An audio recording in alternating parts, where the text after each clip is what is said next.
அத்தியாயம் 11. Calling bell கதரும் சத்தம் கேட்டு கண்விழித்த மதுகுமார் சட்டென்று எழுந்து லுங்கியை இறுக்கி கட்டிக்கொண்டபடி கதவை நோக்கி போனான். குமிழை திருப்பி கதவை திறந்தான். வெளியே தர்மா தோளில் தொங்க போட்ட டம்ப பையோடு நின்றிருந்தாள். வா தர்மா. சிரித்தான். என்ன ஐயாவுக்கு இவ்வளவு தூக்கம்? மணி எவ்வளவு தெரியுமா? 9 இருக்குமா? 9 மணி இனிமே நாளைக்கு தான் வரும். இப்ப மணி 11. அடிக்கிற வெயில வெளியே வந்து பாருங்க. 11. ஆமா, ராத்திரி எங்கே போயிருந்தீங்க? 2 கண்ணையும் பார்த்தா ராத்திரி பூராவும் தூங்காம முழிச்சிருப்பீங்க போலிருக்கே. ஆழ்வார்பேட்டையில ஒரு மேரேஜ் ஃபங்க்ஷன், ஏதேதோ சடங்கு. ராத்திரி பூராவும் வீடியோ கவரேஜ் இருந்தது. காலையில 6 மணிக்கு தான் மண்டபத்தை விட்டே வெளியே வந்தேன். வீட்டுக்கு வந்து படுத்தது தான் தெரியும். இப்ப நீ வந்து எழுப்பிட்ட. நான் இப்ப கூட உங்களை பார்க்க வந்திருக்க மாட்டேன். வெளியே ஒரு ஹாட் நியூஸ் பரபரன்னு இருக்கு. ஹாட் நியூஸா? முகம் மாறினான் மதுகுமார். தர்மா உள்ளே வந்தாள். ஆமா, மந்திரி நரஹரி மாதிரியே ஃபைனான்ஸ் கார்ப்பரேஷன் டைரக்டர் ஒருத்தர் இன்னைக்கு பலி. எங்கே? ஒரு ஜவுளி கடை திறப்பு விழாவில். அதே மாதிரின்னா எப்படி? விச ஊசியை யாரோ பிஸ்டல்ல வச்சு இன்ஜெக்ட் பண்ணி இருக்காங்க. நரஹரியோட கழுத்துல பாஞ்ச மாதிரியே இவர் கழுத்துலையும் பாஞ்சிடுச்சு. கொலையாளி அகப்பட்டானா? எதுக்காக? அவன் முக்கியமான ஆட்களா பார்த்து கொலை பண்ணிட்டு வரான். சமூக தொண்டுன்னு சொல்றான். போலீஸ் என்ன நடவடிக்கை எடுத்திருக்காங்க? அவங்களுக்கு எதுவுமே பிடிபடலையாம். கிரைம் பிரான்ச் விவேக் ரொம்பவும் திணறிக்கிட்டு இருக்காரு. கட்டிலில் போய் உட்கார்ந்தான் மதுகுமார். இந்த கொலைகளை பத்தி நீ என்ன நினைக்கிற தர்மா? அரசியலா? எங்க பத்திரிகையான தீப்பந்தம் தன்னோட தலையங்கத்துல அப்படித்தான் சொல்லுது. எதிர்கட்சி வரிசையில இருக்கிற யாரோ இப்படி ஆக்ரோஷமா செயல்படுறாங்க. நான் அப்படி நினைக்கல தர்மா. பின்ன நிலாதாசனை நான் சந்தேகப்படுறேன். அவருக்கு என்ன மோட்டிவ்? பதவி கிடைக்காத ஆத்திரம், தேர்தல்ல தோத்து போன ஆவேசம், ரெண்டும் ஒன்னா சேர்ந்தா ஒரு மனுஷனை என்ன வேணும்னாலும் பண்ணுவான். யூ ஆர் ராங் மது. நான் நிலாதாசனை நிறைய தடவை எங்க பத்திரிகைக்காக பேட்டி எடுத்திருக்கேன். அவர் எனக்கு கொடுத்த பேட்டி வாசகங்களிலிருந்து அவர் அப்படிப்பட்டவரா எனக்கு தெரியல. அவர் இன்னைக்கு பதவியில இல்லாவிட்டாலும் நிறைய சம்பாதிச்சிட்டார். முன் அறிவிப்பு இல்லாம அவர் எந்த மந்திரியையும் போய் பார்க்கக்கூடிய அதிகாரம் இருக்கு. சோ நிச்சயமா அவர் இந்த கொலைகளோட பின்னணியில் இல்லைன்னு தீர்மானமா சொல்லலாம். சரி, உனக்கும் எனக்கும் அந்த கவலையெல்லாம் எதுக்கு தர்மா? உங்க அப்பா அம்மாவுக்கு லெட்டர் எழுதி போட்டியே, பதில் வந்ததா? நம்ம காதல் விவகாரத்தை பத்தி தானே? ஆமா, இன்னும் பதில் வரல. என்ன பதில் வரும்னு நீ நினைக்கிற? அம்மா நெகட்டிவ், அப்பா பாசிட்டிவ். அப்போ நம்ம காதல் பல்ப் எரிஞ்சிடும். மதுகுமார் சொல்ல தர்மா சிரித்த அதே நேரம் டெலிஃபோன் பக்கத்து அறையிலிருந்து கூப்பிட்டது. அருகே இருந்த தர்மா நடந்து போய் ரிசீவரை எடுத்தாள். ஹலோ சொல்லி மறுமுனையின் பேச்சை செவிமடுத்தவள் ரிசீவரை மதுகுமாரிடம் நீட்டினாள். மது, யாரோ மேரேஜ் பார்ட்டி போலிருக்கு, உங்ககிட்ட பேசணுமாம். ரிசீவரை வாங்கி காதுக்கு கொடுத்தான். Hello, video cameraman Madhukumar? ஆமா சார், என்னோட பேர் குமாரவேல். திண்டுக்கல் என்ஜிஓ காலனியில் இருந்து பேசிட்டு இருக்கேன். அடுத்த வாரம் மெட்ராஸ்ல ஆபத்ஸ்பரியில என்னோட ஃப்ரெண்ட் ஒருத்தனுக்கு மேரேஜ். வீடியோ கவரேஜ் பண்றதுக்காக வேறொரு இடத்துல சொல்லியிருந்தோம். அவர் வீட்டுல திடீர்னு ஒரு துக்க காரியம் ஆயிடுச்சு. அவர் தான் உங்க அட்ரஸை கொடுத்தார். நீங்க வீடியோ கவரேஜ் பண்ணுவீங்களா? மேரேஜ் எப்போ? அடுத்த வாரம் புதன்கிழமை. ஃபங்க்ஷன் பூராவையும் கவர் பண்ணணுமா? ஆமா. என்ன சார்ஜ் பண்ணுவீங்க? நீங்க நேர்ல வாங்க, பேசிக்குவோம். 2 நாள்ல அங்கே வரேன் சார். கல்யாணம் பெரிய வீட்டு கல்யாணம். மந்திரிங்களும் சினிமா நடிகர் நடிகைங்களும் வருவாங்க. கவரேஜ் நல்லா இருக்கணும் சார். பிரமாதமா பண்ணிடலாம். உங்க பேர் என்ன சொன்னீங்க? குமாரவேல். வாங்க, நேர்ல பேசுவோம். ரிசீவரை கவிழ்த்துவிட்டு புன்னகையோடு நிமிர்ந்தான் மதுகுமார். தர்மா, நீ வந்த நேரம் ஒரு பெரிய பார்ட்டி கிட்ட இருந்து வீடியோ கவரேஜ் அழைப்பு வந்திருக்கு. I must thank you. Dharma சிரித்தாள். முதல்ல போய் குளிச்சிட்டு வாங்க.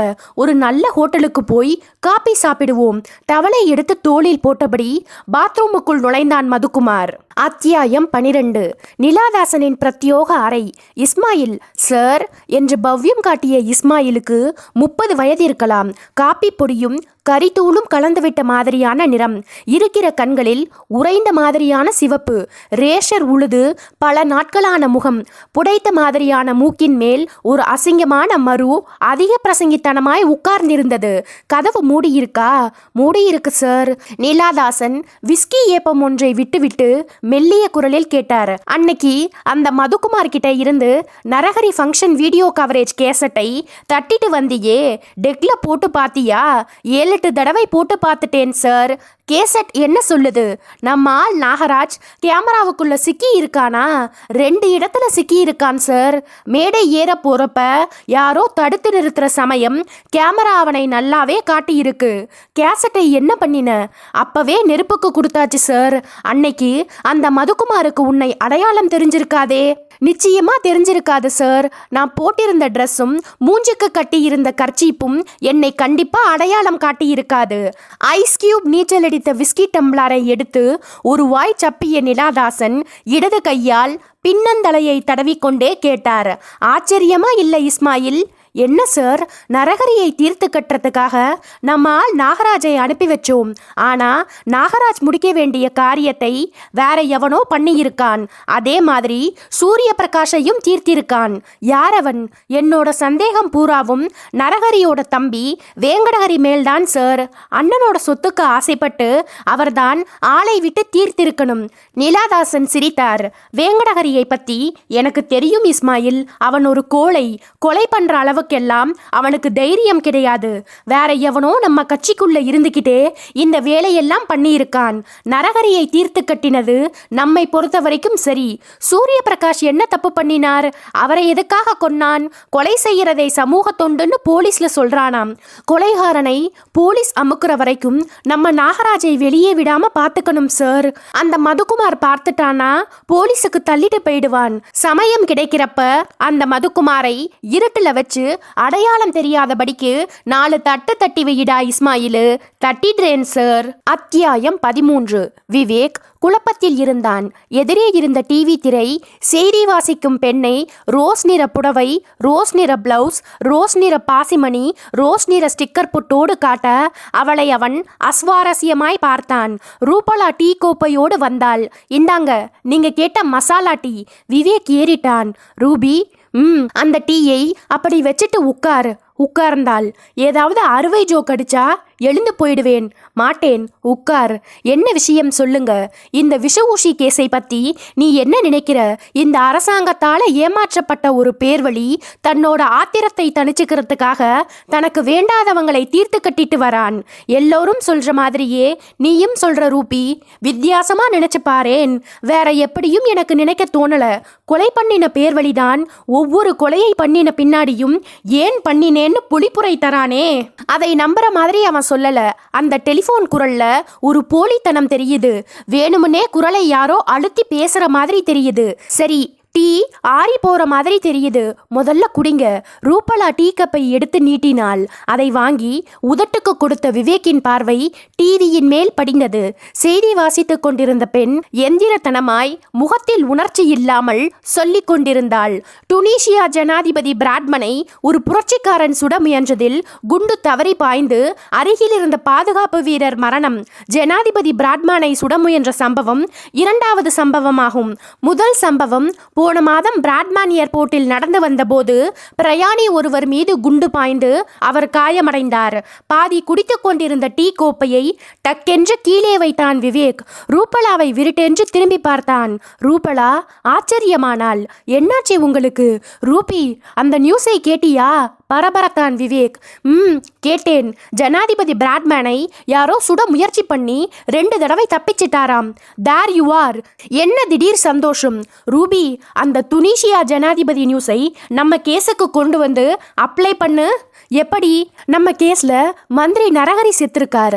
ஆமா, ஆனா கொலையாளியோட குறி அவர் இல்லை, வேற யாருக்கோ வச்ச குறி எதிர்பாராத விதமா மந்திரி நரஹரி மேல பாய்ஞ்சிடுச்சு. அதே மாதிரிதான் ஜவுளிக்கடை திறப்பு விழாவிலேயும் யாருக்கோ வச்ச குறி சூரிய பிரகாஷை பலிவாங்கி இருக்கு. குழப்புறீங்க. நான் குழப்பல ரூபி, நல்லா யோசிச்சு பாரு. வேற யாருக்கோ வச்ச குறின்னு சொல்றீங்களே, அவர் யாரு? என்னோட யூகப்படி நிலாதாசன். ரூபலா நெற்றியில் வியந்தாள். நிலாதாசன் எப்படி சொல்றீங்க? 2 விழாவிலேயும் அவர் இருந்திருக்கார். மந்திரி நரஹரிக்கு பக்கத்துல தான் அவர் உட்கார்ந்திருந்தார். அதே மாதிரி ஜவுளி கடை திறப்பு விழாவிலும் ஃபைனான்ஸ் டைரக்டர் சூரிய பிரகாஷுக்கு பக்கத்துல நிலாதாசன் உட்கார்ந்திருந்தார். கொலையாளியோட நோக்கம் சூரிய பிரகாஷா இருந்திருந்தா அவர் மேடையில் தனியா உட்கார்ந்திருக்கும் போதே அவரை தீர்த்திருக்கலாமே. நிலாதாசன் மேடை ஏறுகிற வரை காத்திருக்க வேண்டாமே. அதே மாதிரி மந்திரி நரஹரியை தீர்த்து கட்ட ஏர்போர்ட் மண்டப வாசலிலேயே முயற்சி பண்ணியிருக்கலாம்.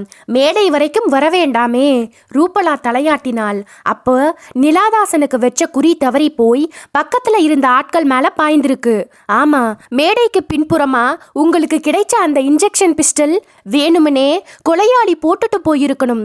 அந்த பிஸ்டல்ல இருந்த ஒரு சீட்டு நிலாதாசனுக்காக எழுதி வச்ச சீட்டா இருக்கலாம். நரஹரி இறந்ததினால அந்த சீட் அவருக்காகவே எழுதி வச்ச மாதிரி ஆயிடுச்சு. அதே மாதிரி ஜவுளி கடை திறப்பு விழாவில் சூரிய பிரகாஷ் இறந்ததும் திடுக்கிட்டு போன கொலையாளி நிலாதாசன் ஜாக்கிரதையாயிடக் கூடாதுங்கிற காரணத்துக்காக எனக்கு டெலிஃபோன் பண்ணி அவனுடைய குறி சூரிய பிரகாஷ் தான் என்கிற மாதிரி காட்டியிருக்கான். விவேக் சொல்ல சொல்ல ரூபலா முகம் மாறி இருந்தாள். நீங்க சொல்றத பார்த்தா அடுத்து வர ஏதாவது ஒரு விழாவில் நிலாதாசன் கலந்துகிட்டா அவரை தீர்த்து கட்ட முயற்சி நடக்கும். கண்டிப்பா இதை நிலாதாசனுக்கு உடனடியா ஃபோன் பண்ணி வான் பண்ணிடலாமே. கோகுல்நாத் ஃபோன்ல கிடைக்கிறாரா பாரு ரூபி. ரூபலா ஃபோன் அருகே போனாள். அத்தியாயம் 14.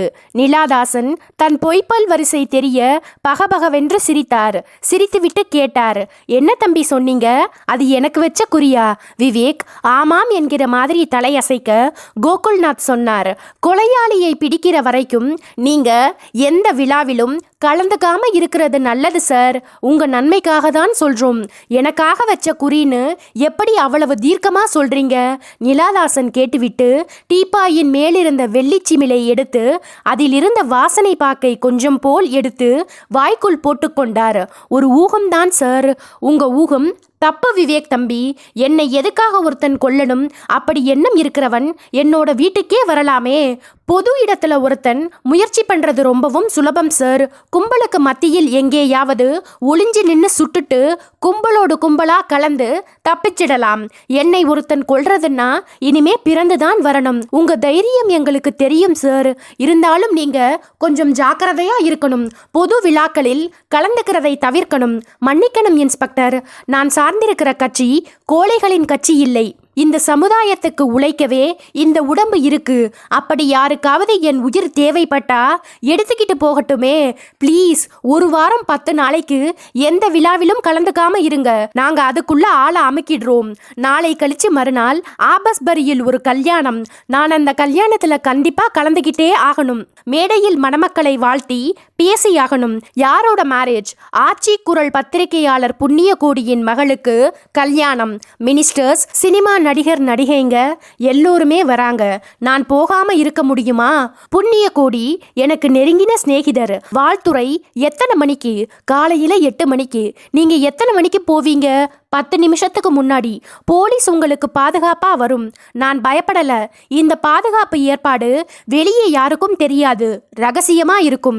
அந்த பேர்வழி என்னை கொலை செய்ய வருவான்னு நீங்க நம்புறீங்களா விவேக்? வரலாம். எதுக்கும் நாங்க முன்னெச்சரிக்கையாய் நடவடிக்கைகளை எடுத்துடுறது நல்லதில்லையா? நிலாதாசன் அலட்சியமாய் சிரித்தார். என்னமோ செய்யுங்க. தமிழை சுவாசிச்சே வளர்ந்த உடம்பு இது. தமிழ் மக்கள் வளர்த்த உடம்பு. என்னுடைய உயிர் மேல ஒருத்தன் ஆசைப்படுறான்னா சந்தோஷமா நான் தர தயார். விவேக்கும் கோகுல்நாத்தும் எழுந்தார்கள். நாளை கழிச்சு மறுநாள் உங்களை கல்யாண மண்டபத்துல சந்திக்கிறோம் சார் சொல்லிவிட்டு அவர்கள் நகர்ந்தார்கள். அவர்கள் போனதும் உள்ளறையை பார்த்து குரல் கொடுத்தார் நிலாதாசன். இஸ்மாயில் சார். இஸ்மாயில் உள்ளே இருந்து வந்தான். அவனுடைய முகம் மாறியிருந்தது. அவனை ஏறிட்டார் நிலாதாசன். என்ன சொல்லிட்டு போனாங்கன்னு கேட்டியா? கேட்டேன் சார். அவ்வளவு தைரியசாலி யாரா இருக்கும் இஸ்மாயில்? கல்யாண வீட்டில் நான் கண்டுபிடிச்சிடுறேன் சார்.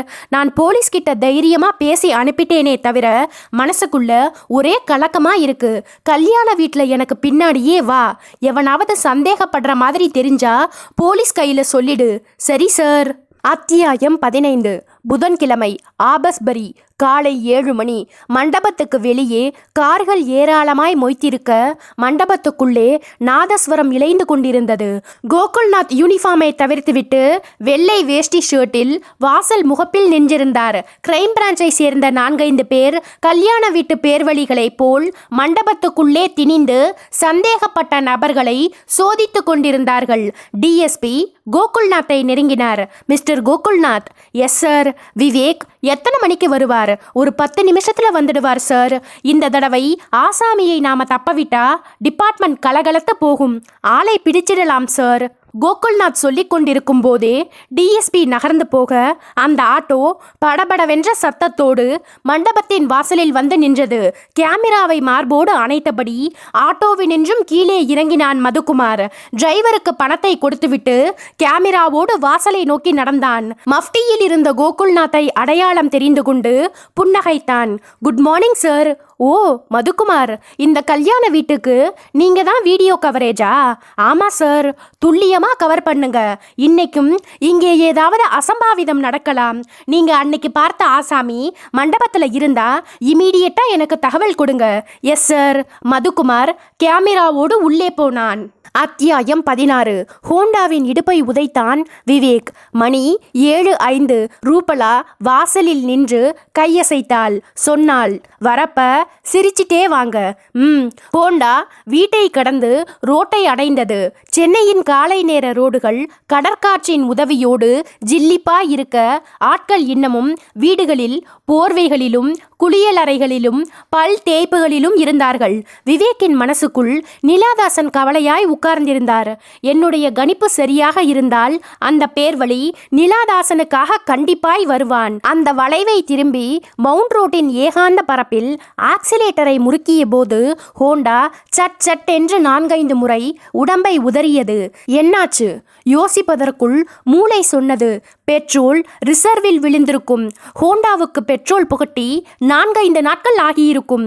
குமிழை திருப்பி ரிசர்வுக்கு கொண்டு வந்தவன் எதிரே இருந்த பெட்ரோல் பங்கை பார்த்ததும் உள்ளே போனான். 4 ஸ்கூட்டர்களும் 2 மொப்பட்டுகளும் பெட்ரோலுக்காக காத்து கொண்டிருக்க ஒரு அம்பாசிடர் கார் லிட்டர் கணக்கில் பெட்ரோலை குடித்து கொண்டிருந்தது. வண்டியை நிறுத்திவிட்டு ஹெல்மெட்டை கலற்றிய விவேக்கின் பார்வைக்கு பெட்ரோல் பங்க் ஓரமாயிருந்த அந்த பெட்டிக்கடையின் முகப்பில் காற்றில் படபடத்துக் கொண்டிருந்த போஸ்டர் பட்டது. கொட்டை எழுத்துக்கள் கண்ணில் அரைந்தன. யார் அந்த கொலைவள்ளல்? அடுத்த பழி யார்? அதிகாரிகள் மந்திரிகளிடையே பீதி. போஸ்டரில் இருந்த தலைப்பை பார்க்க பார்க்க விவேக்கிற்கு கோபம் லேசாய் புரண்டது. பத்திரிகைக்காரர்கள் ஏன் இப்படி பீதி கிளப்புகிறார்கள்? எந்த பத்திரிகை அது? உற்று பார்த்தான். தீப்பந்தம். ஆபஸ்பரி மண்டபத்துக்கு போகிற வழியில்தானே அந்த பத்திரிகை ஆபீஸ் இருக்கிறது. உள்ளே போய் அந்த எடிட்டரை பார்த்து ஒரு 5 நிமிஷம் பொரிய வேண்டும் தீர்மானித்து கொண்டான். எவ்வளவு சார் போடணும்? பெட்ரோல் பங்க் பையன் கேட்க 5 என்றான் விவேக். கண்கள் அந்த போஸ்டரின் வாசகங்களிலேயே இருந்தன. அத்தியாயம் 17. நிலாதாசனின் இருதயத்தில் அந்த பயக்குளிர் இறங்கியிருந்தது. உடம்பு பூராவும் ஜுரம் வந்த மாதிரியான உணர்ச்சியில் கதகதப்பா இருந்தார். அடிக்கடி இஸ்மாயிலை கூப்பிட்டு மணி கேட்டார். அந்த நிமிஷமும் கூப்பிட்டார். இஸ்மாயில், சார் டைம் எவ்வளவு? 7:15 சார். மண்டபத்துக்கு 7:45 புறப்பட்டா போதுமா? போதும் சார். அவன் நகர முயன்ற போது திரும்பவும் கூப்பிட்டார். இஸ்மாயில், சார் அந்த கல்யாணத்துக்கு போகலாமா வேண்டாமா? போலாம் சார். உங்களுக்கு ஒன்றும் ஆகாதபடி பார்த்துக்க நான் இருக்கேன். போலீஸும் இருக்கு. மனசுக்குள்ள ஒரே உதறலா இருக்கு. கொஞ்சம் ஸ்காட்ச் தரட்டுமா சார்? குடு. அவன் உள்ளே திரும்பினான். இஸ்மாயில், லார்ஜாவே குடு. அப்பதான் மனசுக்குள்ள இருக்கிற இந்த பயம் தொலையும் போலிருக்கு. அத்தியாயம் 18. ஆபஸ்பரி அமர்க்களத்தில் இருந்தது. சினிமா நடிகைகள் ராத்திரி முழுவதும் உழைத்த களைப்பை பொருள்படுத்தாமல் லேசான மேக்கப்போடு வர ஆரம்பித்திருந்தார்கள். மந்திரிகள் போலீஸ் வளையத்தால் சூழப்பட்டு பத்திரமாய் முன்னிருக்கைக்கு போய்க் கொண்டிருந்தார்கள். அதோ எஸ்.வி. சேகர். மோகன, நீ பாத்தியா? அமலா நல்ல கலர். கல்யாணத்திற்கு வந்திருந்தவர்கள் மணமேடையில் இருந்த பெண்ணையும் மாப்பிள்ளையையும் மறந்துவிட்டு எக்கி எக்கி முன்வரிசைகளை பார்த்து கொண்டிருந்தார்கள். கும்பலுக்குள்ளே ஊடுருவி இருந்த கிரைம் பிரான்ச் ஆசாமிகள் உள்ளே வந்து கொண்டிருந்த ஒவ்வொருவரையும் உன்னிப்பாய் தங்களுடைய லேசர் கண்களால் கவனிக்க வாசலில் நின்றிருந்த கோகுல்நாத் தவிப்பில் இருந்தார். அடிக்கடி மணிக்கட்டை பார்த்தார். விவேக்கை எங்கே காணும்? வரப்போகும் ஹோண்டாவுக்காக எட்டி பார்த்து கொண்டிருந்த நிமிஷம் அவருக்கு பின்பக்கமாய் அந்த குரல் கேட்டது. திரும்பினார். கல்யாண வீட்டு ஆசாமி ஒருத்தர் நின்றிருந்தார். கேட்டார், சார், நீங்க மிஸ்டர் கோகுல்நாத்? எஸ், உங்களுக்கு ஒரு ஃபோன் கால். ஃபோன்ல யாரு? விவேக்னு சொன்னார். அந்த ஆசாமியை தொடர்ந்தார் கோகுல்நாத். மண்டபத்தில் இடது கைப்பக்கமாய் இருந்த கண்ணாடி தடுப்பு ஆபீஸுக்குள் கூட்டி போனார் அவர். டேபிளின் மேல் ரிசீவர் மல்லாந்திருக்க அதை எடுத்து காதுக்கு கொடுத்தார் Gokulnath. Good morning Vivek. Sorry mister Gokulnath, நான் விவேக் இல்லை. விவேக்னு சொன்னாதான் நீங்க டெலிஃபோனுக்கு சீக்கிரமா வருவீங்கன்னு தெரியும். சொல்லிவிட்டு அந்த ஆண்குரல் சிரித்தது. யார் நீ? கொலைவல்லல். என்ன உளர்ற? இன்னைக்கு காலையில வந்த தீப்பந்தம் பத்திரிகையை பார்த்தீங்களா இன்ஸ்பெக்டர்? அந்த பத்திரிகை தான் எனக்கு அந்த கொலைவல்லல் பட்டத்தை கொடுத்திருக்கு. கோகுல்நாத் மௌனம் சாதிக்க அவன் சொன்னான், பிரயோஜனம் இல்லை இன்ஸ்பெக்டர் சார். நீங்க என்னதான் பாதுகாப்பு ஏற்பாடுகளை பண்ணினாலும் என்னோட பாய்சன் ஊசிக்கு முக்கியமான புள்ளி ஒருத்தர் பலியாகித்தான் தீரணும். ராஸ்கல், யார்ரா நீ? கல்யாண மண்டபத்துக்கு வரேன், கண்டுபிடிங்க பார்க்கலாம். அத்தியாயம் 19. தீப்பந்தம் ஆபீஸுக்குள் தன் ஹோண்டாவை நுழைத்து போர்டிகோவில் மௌனமாக்கினான் விவேக். நியூஸ் பேப்பர் உருளைகள் வெட்ட வெளியில் உருண்டு கிடக்க அதில் ஒரு உருளையை ரம்பத்தால் அறுத்து கொண்டிருந்தார்கள் 2 பேர். உள்ளே பத்திரிகை அலுவலகம் மௌனமாய் இருந்தது. விவேக் ஹோண்டாவை ஸ்டாண்டிட்டு நிறுத்திவிட்டு உள்ளே நுழைந்தான். நீல நிற யூனிஃபார்ம் அணிந்த ஒரு ஆசாமி எதிர்பட அவனை நிறுத்தினான். ஆசிரியர் இருக்காரா? அவர் 8 மணிக்கு மேல்தான் வருவார். சப் எடிட்டர் அவர் கொஞ்ச நேரத்துல வந்துருவாரு. இப்போ ஆபீஸ்ல யார் இருக்காங்க? ரிப்போர்ட்டர் அம்மா தர்மா இருக்காங்க. அதான் அவரோட ரூம். நீங்க அங்க வெயிட் பண்ணுங்க. உள்ளே பிரிண்டிங் செக்ஷன்ல இருக்கிற அவரை கூட்டிட்டு வந்துடுறேன். உங்க பேர் என்ன சார்? விவேக். அந்த ஆசாமி பிரிண்டிங் செக்ஷனை நோக்கி போக விவேக் கார்ட்போர்டால் தடுக்கப்பட்டிருந்த தர்மாவின் அறைக்குள் நுழைந்து காலியாய் கிடந்த நாற்காலியில் உட்கார்ந்தான். அறை சின்னதாய் இருந்தது. இங்க் தெளிப்போடு ஒரு மேஜை, ஸ்கெட்ச் பென் பாக்கெட், நீலத்திலும் சிவப்பிலும் இங்க் புட்டிகள், 4-5 ஃபைல்கள். கண்ணுக்கு தெரிந்த முதல் ஃபைலின் மூலையில் அந்த எழுத்துக்கள் தெரிய ஆச்சரியமானான் விவேக். உற்று பார்த்தான். நிலாதாசன். ஒற்றை விரலால் ஃபைலை மெல்ல புரட்டினான். நிலாதாசனின் புகைப்படம் கேபினட் சைஸில் தெரிய உள்ளே நிறைய பேப்பர்கள். நிலாதாசனின் வாழ்க்கை வரலாறு என்று ஸ்கெட்சில் எழுதப்பட்ட தலைப்புக்கு கீழ் பால்பாயின் பேனா வரிகளை கிறுக்கியிருந்தது. தொடர்ந்து முதல் மந்திரியோடு நிலாதாசன் அமர்ந்திருக்கும் காட்சி, சென்ற தடவை தேர்தலில் வெற்றி பெற்ற போது எடுத்த போட்டோ, விமான நிலையத்தில் நிலாதாசன். ஃபைலை புரட்ட திடுக்கிட்டான் விவேக். எதற்காக இந்த முன்னேற்பாடு செய்திகள்? விவேக்கின் மூளைக்குள் ஒரு சின்ன ஃபிளாஷ். இந்த தர்மா சரியில்லை, தப்பு இங்கே இருந்துதான் ஆரம்பமாகி இருக்கிறது. அவன் யோசித்துக் கொண்டிருக்கும் போதே அந்த நீல நிற யூனிஃபார்ம் ஆசாமி வந்தான். சார், தர்மாமா வெளியே போயிட்டாங்களாம். எங்கே? ஆபஸ்பரியில் யாருக்கோ கல்யாணமாம். 2 நிமிஷத்துக்கு முன்னாடி தான் வெளியே போனாங்களாம். அவங்க போனதை நான் பார்க்கல சார், அதான் சொல்லிட்டேன். சரி, இங்கிருந்து நான் ஃபோன் பண்ணிக்கிறேன். ஃபோன் எங்க இருக்கு? சப் எடிட்டர் டேபிள்ல இருக்கு சார். அவன் கையை காட்ட அந்த பக்கமாய் போனான் விவேக். கல்யாண மண்டபத்தின் நம்பரை டைரக்டரியில் பார்த்து டயலை சுழற்றி 2 நிமிஷ அவகாசத்திற்குள் கோகுல்நாத்தை பிடித்தான். கோகுல்நாத், விஷயம் ரொம்பவும் சீக்ரெட். மண்டபத்துல தர்மா இருக்காளா? தர்மாவா? யாரது? அந்த வீடியோ கேமராமேன் மதுகுமாரோட லவ்வர், தீப்பந்தம் பத்திரிகையோட ரிப்போர்ட்டர். நீங்க அவளை பார்த்திருக்கீங்க? ஆமா, சொல்லுங்க. அந்த பெண்ணை மண்டபத்துல பார்த்தீங்களா? இல்லையே. இப்ப போய் பாருங்க. கும்பல்ல அவ இருந்தா அவளை தனி அறைக்கு கூட்டிட்டு போய் செக் பண்ணுங்க. லேடி காப்ஸ் இருக்காங்களா? இருக்காங்க. தரோவா செக் பண்ணிடுங்க கோகுல்நாத். தப்பு தர்மா கிட்ட இருந்துதான் ஆரம்பமாகி இருக்கு. என்ன சொல்றீங்க விவேக்? நிலாதாசனுக்கும் தர்மாவுக்கும் மத்தியில என்னமோ புகைச்சல் இருக்கு. நான் நேர்ல வந்து சொல்றேன். நிலாதாசன் அங்கே வந்துட்டாரா? இன்னும் வரல. நான் அவர் வீட்டுக்கு போய் அவரை பார்த்து பேசிட்டு மண்டபம் வரேன். தர்மாவை மாத்திரம் தரவா செக் பண்ணிடுங்க. சரி. விவேக் ரிசீவரை வைத்துவிட்டு வெளியே பாய்ந்தான். போர்டிகோவில் நின்றிருந்த ஹோண்டாவில் ஆரோகணித்து அதை உரும வைத்து பீறிட்டான். 5வது நிமிஷம் நிலாதாசனின் வீட்டில் இருந்தான். வாசல் கேட்டில் நின்றிருந்த நிலாதாசனின் எடுபிடி ஆள் விவேக்கை பார்த்ததும் பவ்யமாய் சல்யூட் போட்டான். நிலாதாசன் வீட்ல இருக்காரா? இப்பதான் கல்யாணத்துக்கு புறப்பட்டு போறாரு சார். எந்த வழியா போனார்? கையை காட்டினான் அவன் அந்த திசை நோக்கி.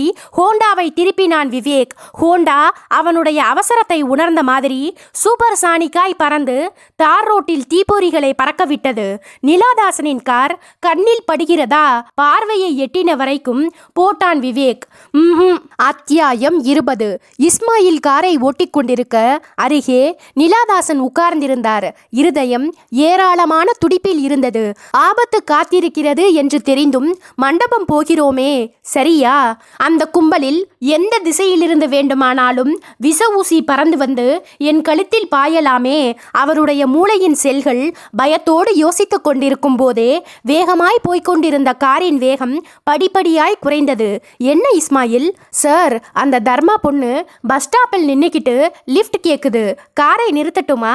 பத்திரிக்கைக்கார பொண்ணு தானே, நிறுத்தி ஏத்திக்க. கார் நின்றது. பஸ் ஸ்டாப்பில் தனி ஆளாய் சல்வார் கமீஸில் திணிந்திருந்த தர்மா தோளில் தொங்க போட்ட டம்ப பையோடு நிலாதாசனுக்கு குட் மார்னிங் சொன்னாள்.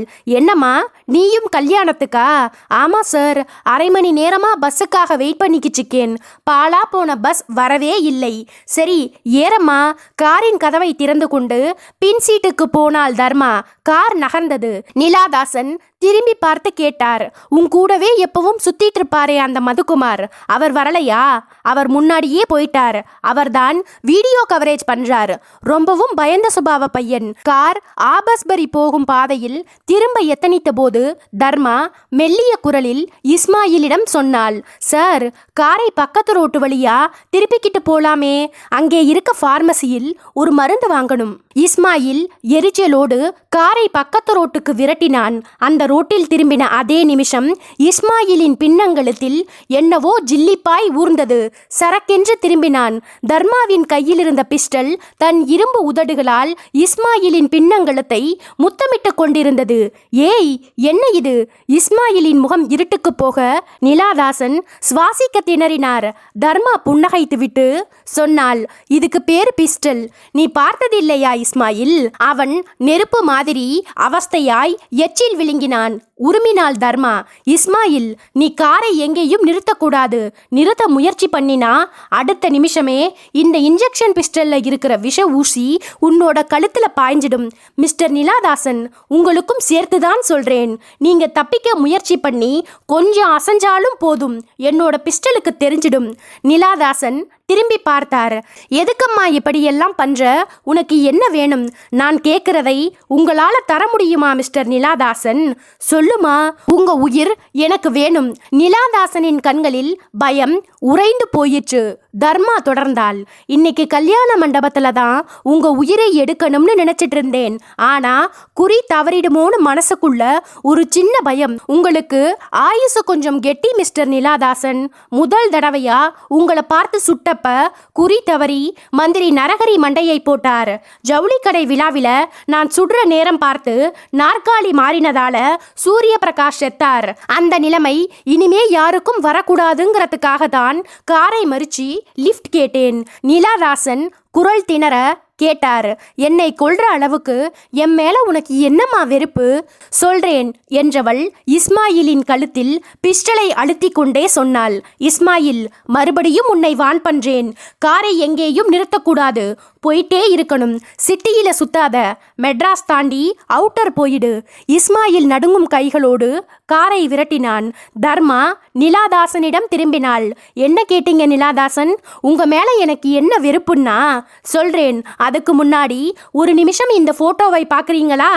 இடது கையால் டம்ப பையை பிரித்து பாஸ்போர்ட் சைஸ் போட்டோ ஒன்றை நீட்டினாள் தர்மா. போட்டோவில் குண்டு முகமாய் பெண்ணொருத்தி சிரித்தாள். போட்டோவை பார்த்து நிலாதாசன் செமத்தியாய் அதிர்ச்சி வாங்கி, இது விஷாலினி, இந்த போட்டோ உனக்கு எப்படி கிடைச்சது என்றார். சிரித்தாள் தர்மா. என்னோட அம்மா போட்டோ என்கிட்ட இல்லாம வேற யார்கிட்ட இருக்கும் நிலாதாசன்? நிலாதாசன் இன்னும் ஒரு தடவை அதிர்ந்தார். விஷாலினி உன்னோட அம்மாவா? 20 வருஷங்களுக்கு முன்னாடி இந்த அழகான விஷாலினி உங்களுக்கு தாலி கட்டாத மனைவி. வேறு எவ்வளோ வந்து சேர்ந்ததும் இந்த விஷாலினி கசந்து அசந்துட்டா. 7 மாச கர்ப்பிணியா இருந்த அவளை அடிச்சு வெளியே துரத்துனீங்க. தெரு ஓரமா சோறு தண்ணி இல்லாம மயக்கமா கிடந்தவளை இப்ப நான் அம்மா அப்பான்னு சொல்லிக்கிட்டு இருக்கவங்க தன்னோட வீட்டுக்கு கூட்டிட்டு போய் வேலைக்காரி உத்தியோகம் கொடுத்ததும் 3 மாசத்துல அங்கே நான் பிறந்ததும் நான் பிறந்த 10வது நாள் அம்மா ஜன்னி கண்டு செத்ததும் ரொம்ப பழைய சமாச்சாரங்கள். 1 வருஷத்துக்கு முன்னாடி என்னை வளர்த்தவங்க ஒரு நாள் நான் தூங்கிட்டதா நினைச்சு என்னோட ஒரிஜினல் அம்மாவை பத்தி பேசும்போதுதான் நான் உங்களை பத்தி தெரிஞ்சுக்கிட்டேன். என்னோட அம்மா மாதிரியே பல பெண்கள் உங்களை நம்பி ஏமாந்த கதைகளையும் தெரிஞ்சுக்கிட்டேன். இந்த வயசிலும் நீங்க பெண்களை நாசம் பண்ற அயோக்கியத்தனத்தை கேள்விப்பட்ட போதுதான் என் மனசே ஒரு எரிமலையா மாறிடுச்சு. நீங்க உயிரோடு இருந்தா பல பெண்கள் மானத்தோடு இருக்க முடியாதுங்கிற முடிவுக்கு வந்தேன். போலீஸ் கையிலும் மாட்டக்கூடாது, உங்க கதையையும் முடிக்கணும் எப்படின்னு யோசிச்சேன். கடைசியில இந்த இன்ஜெக்ஷன் பிஸ்டல் உதவிக்கு வந்தது. என்னோட முதல் முயற்சியே தோல்வி. உங்க கழுத்துல பாய வேண்டிய ஊசி மந்திரி நரகரியோட கழுத்துல பாய்ஞ்சிடுச்சு. கூட்ட அமளியில மேடைக்கு பின்பக்கமா என் பிஸ்டலை போட்டுட்டேன். என் மேல போலீஸுக்கும் என்னை காதலிக்கிற மதுக்குமாருக்கும் எக்காரணம் கொண்டும் சந்தேகம் வந்துடக்கூடாதேன்னு போலீஸை திசை திருப்புவதற்காக வாய்ஸ் சிந்தசைசர் மூலமா குரலை மாத்தி ஆண் குரல்ல இன்ஸ்பெக்டர் கோகுல்நாத் கிட்டையும் விவேக் கிட்டையும் டெலிஃபோன்ல பேசினேன். கொலையை செய்தது ஒரு ஆண்டான்னு நம்ப வைக்கிறதுக்காக பெரிய சைஸ் ஷூவை ஒரு பையில எடுத்துட்டு போய் ஜனார்த்தனா ஜவுளி கடைக்கு பக்கத்துல இருக்கிற கட்டிடத்து சிமெண்ட் பரப்புல பதிய வச்சேன். தர்மா பேச்சை நிறுத்தினாள். நிலாதாசனும் இஸ்மாயிலும் வியர்த்து போயிருந்தார்கள். 2 தடவை நீங்க இந்த விஷ ஊசிக்கு தப்பிச்சிட்டீங்க மிஸ்டர் நிலாதாசன். இந்த தடவை நீங்க தப்ப முடியாது. தர்மா சொல்லிக்கொண்டே காரின் பேக் ரியர் வியூ கண்ணாடியை பார்த்தவள் முகம் மாறினாள். கண்ணாடியில் விவேக் ஹோண்டாவில் ஒரு சின்ன புயல் மாதிரி வந்து கொண்டிருந்தான். எப்படி கோபமாய் கத்தினாள் தர்மா. இஸ்மாயில், காருக்கு வேகம் போதாது, பறக்கவை. இஸ்மாயில் ஆக்சிலேட்டரின் மேல் காலை வைத்தான். கார் பீரிட்டது. மறுபடியும் கண்ணாடியை பார்த்தாள் தர்மா. விவேக் வேகம் குறையாமல் பாய்ந்து வந்து கொண்டிருந்தான். நிமிஷங்கள் கரைய கிலோமீட்டர்கள் பறந்தன. தர்மா பிஸ்டலை அழுத்தினாள். இஸ்மாயில் இன்னும் வேகம். ஆனால் காரின் வேகம் குறைந்தது. என்ன இஸ்மாயில், முன்னாடி பாருங்கம்மா. பார்த்தாள். ரயில்வே கேட் மூடியிருந்தது. கார் கேட் அருகே போய் நின்றது. காருக்கு பக்கமாய் தன்னுடைய ஹோண்டாவை நிறுத்திவிட்டு தபதபவென்று ஓடி வந்தான் விவேக். காருக்குள் எட்டி பார்த்தான். இஸ்மாயில் வலது பக்கமாகவும் நிலாதாசன் இடது பக்கமாகவும் தலைகளை சாய்த்திருக்க இருவர் கழுத்திலும் நீல நிற ஊசிகள் புதைந்து போய் தெரிந்தன. தர்மா காரினின்றும் கீழே இறங்கிக் கொண்டே ஒரு புன்னகையோடு விவேக்கிடம் சொன்னாள், சாரி மிஸ்டர் விவேக், நீங்க 10 செகண்ட்ஸ் லேட்.